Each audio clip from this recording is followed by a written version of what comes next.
2টা বছৰ হওঁতে আমি 97,000 যুৱক যুৱতীক আজি আমি চৰকাৰত চাকৰি দিছো তাতকৈ ডাঙৰ কথা চাকৰিৰ লগত তাতকৈ ডাঙৰ কথা যে এই চৰকাৰী চাকৰি পাবলৈ এতিয়াও কোনেও আৰু মাটি বিক্ৰী কৰিব নালাগে কোনেও এটকাও ঘোষ ল'ব নালাগে চৰকাৰী চাকৰিৰ পৰা আমি দুৰ্নীতি সম্পূৰ্ণ আজি আমি নোহোৱা কৰিছো 97,000 চাকৰি হৈ গল আৰু 3,000 চাকৰি দিলেই মোৰ দায়িত্ব শেষ হয় কিন্তু মই সিদ্ধান্ত লৈছো যে যেতিয়ালৈকে অসমত নিবনুৱা যুৱক যুৱতী থাকিব আমাৰ দায়িত্ব কেতিয়াও শেষ হ'ব নোৱাৰে আৰু সেই কাৰণে এই 1 লাখ চাকৰি সম্পূৰ্ণ হোৱাৰ লগে লগে আৰু 35,000 চাকৰিৰ বিজ্ঞাপন আমি মুকলি কৰি দিছো যে আৰু 35,000 ল'ৰা ছোৱালীয়ে চৰকাৰী চাকৰি পাব আজি যেতিয়া মই কৰবাত যাওঁ ল'ৰা ছোৱালীবিলাকে মোক সোধে দাদা পুলিচৰ দৌৰ কেতিয়া হ'ব তেতিয়া মই কওঁ জুলাই মাহত হ'ব অৰ্থাৎ ল'ৰাবিলাকে আজি ছোৱালীবিলাক আজি আশাত তেওঁলোক এটা আশাৰ অসম দেখিবলৈ পাইছে গধূলি আড্ডা মাৰিব নালাগে আগতে ল'ৰা ছোৱালীবিলাকে বজাৰত ৰাতি গধূলি আড্ডা মাৰিছিল এতিয়া ৰাতিপুৱা ফিল্ডত গৈ দৌৰে কাৰণ পুলিচৰ কাৰণে নিজক সাজু কৰিব লাগে অসমখনৰ পৰিৱৰ্তন আপোনালোকে দেখা পাইছে যেতিয়া আমি আমাৰ ৰাজ্যত অৰুণোদয় আঁচনি আৰম্ভ কৰিছিলো তেতিয়া মানুহে কৈছিলে যে এইবিলাক ইলেকশ্যনৰ আগত ভেলকি দি আছে ইলেকশ্যনৰ পিছত আঁচনি শেষ হৈ যাব 18 লাখ মানুহে দি আমি অৰুণোদয় আৰম্ভ কৰিছিলো ইলেকশ্যন শেষ হ'ল বিৰোধীৰ মতে আঁচনি বন্ধ হৈ যাব লাগিছিল আঁচনিটো বন্ধ নহ'লেই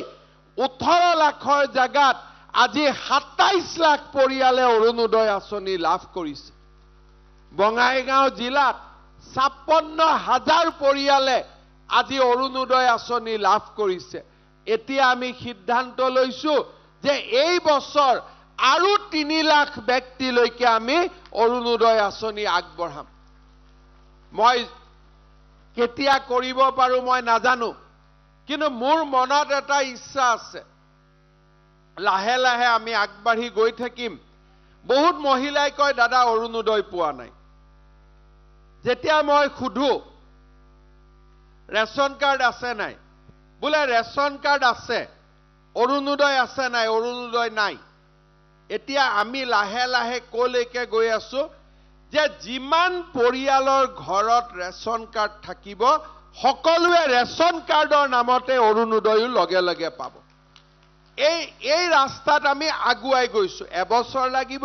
2 বছৰ লাগিব 3 বছৰ লাগিব মই ক'ব নোৱাৰো কিন্তু এই ৰাস্তা দি আমি আগুৱাই গৈছো যে এটা পৰিয়ালত এখন ৰেশন কাৰ্ড থাকিব ৰেশন কাৰ্ড থাকা মানে আমি বিনামূল্যৰ চাউল পালো যদি ৰেশন কাৰ্ড আছে তাত উজলা গেছো থাকিব তাৰ মানে বজাৰতকৈ 300 টকা কম দামত আমি গেছৰ সিলিন্ডাৰ পালো আৰু যদি ৰেশন কাৰ্ড আছে চাউল পালো গেছ পালো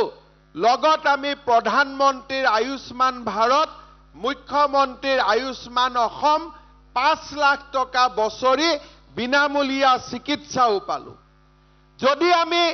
প্ৰধানমন্ত্ৰীৰ আয়ুষ্মান ভাৰত পালো মুখ্যমন্ত্ৰীৰ আয়ুষ্মান অসম পালো তাতে এটা অৰুণোদয়ও পালো আৰু যদি আমি অৰুণোদয় পালো মোৰ শেষ ইচ্ছাটো হল এই ৰেশন কাৰ্ডক লৈ যে পৰিয়ালৰ মুখ্য মানুহজনক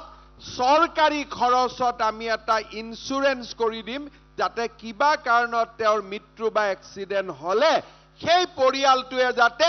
ইন্সুৰেন্স কোম্পানীৰ পৰা ইন্সুৰেন্স পাব পাৰে প্ৰিমিয়াম ৰাইজে দিব নালাগে প্ৰিমিয়াম চৰকাৰে দিব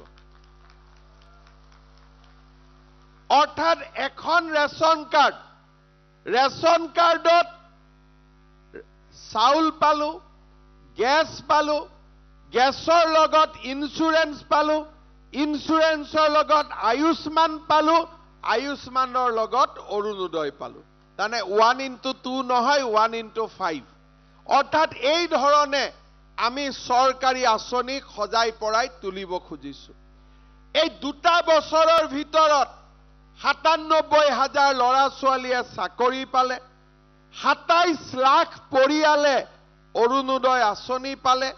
আৰু যোৱা কেইদিনমান আগতে আমি 42 লাখ লোকক ৰেচন কাৰ্ডো হাতত আমি তুলি দিলো আপোনালোকে চিন্তা কৰক এই গোটেই কামবোৰ 2 বছৰৰ ভিতৰতে আৰু তাৰ লগে লগে 16 লাখ লোকে প্ৰধানমন্ত্ৰী আৱাস যোজনাৰ ঘৰ পালে তাৰ লগে লগে মাইক্ৰ ফাইনেন্সত মহিলাই লোনৰ ৰেহাই পালে আৰু 5 লাখ লোক মহিলাই ৰেহাই পাবলগীয়া আছে এই ইলেকশ্যনৰ পিছত সেইখিনিকো দি আমি মাইক্ৰ ফাইনেন্সৰ লোনৰ পৰাও সকলোকে আমি মুক্ত কৰি দিম তাৰো আমি ব্যৱস্থা হাতত লৈছো মাত্ৰ 2 বছৰৰ ভিতৰত এতিয়া মোক ৰাইজে যেতিয়া মাজে মাজে মই গাঁৱত যাওঁ মোক কিছুমান ৰাইজে কয় স্যাৰ জিঅ'টেক নহল আমি ঘৰ নাপাম এতিয়া মই এইটো সিদ্ধান্ত লৈছো যে ইলেকশ্যনৰ পিছত আৰু এবাৰ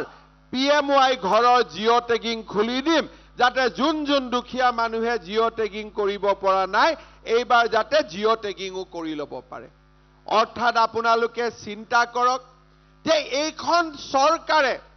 এফালে বিকাশৰ গংগা এফালে সামাজিক ব্যাধিসমূহৰ বিৰুদ্ধে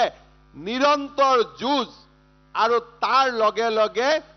সামাজিক ন্যায় গৰীব কল্যাণ দৰিদ্ৰ সমাজৰ উত্থানৰ বাবে নিৰন্তৰ কাম মাত্ৰ 2 বছৰৰ ভিতৰত এই 2 বছৰৰ ভিতৰত আমি মুখ্যমন্ত্ৰীৰ আত্মনিৰ্ভৰ অসম